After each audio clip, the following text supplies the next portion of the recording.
আজকে আমাদের ট্যুরের লাস্ট দিন। এখন আমরা যাচ্ছি হিডিম্বা দেবী টেম্পল। তো চলো, এমনি ফোনেই দেখেছি, সামনাসামনি দেখা হয়নি, চলো তোমাদেরকেও দেখাচ্ছি। এই যে হিডিম্বা দেবী টেম্পল, এখানে একটা বলিউড সিনেমার শুটিংও হয়েছিল।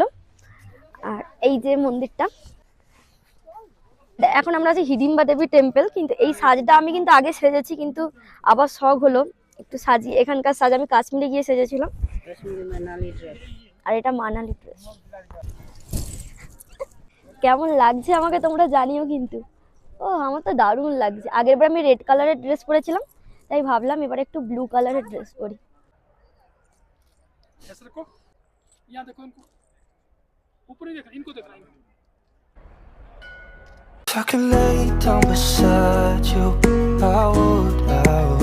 এই যে এবার আমরা মন্দিরে প্রবেশ করব, এসো তোমরা।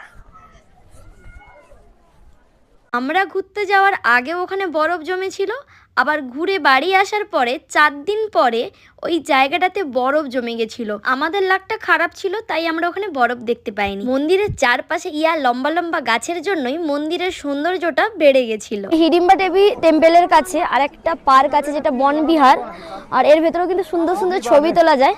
দেখি কি সুন্দর সুন্দর আমরা ছবিটা ক্যাপচার করতে পারি। ওখান থেকে বেরিয়ে দেখলাম অনেক দোকান বসে আছে, যেখানে সব রকম ফলের জুস পাওয়া যাচ্ছে।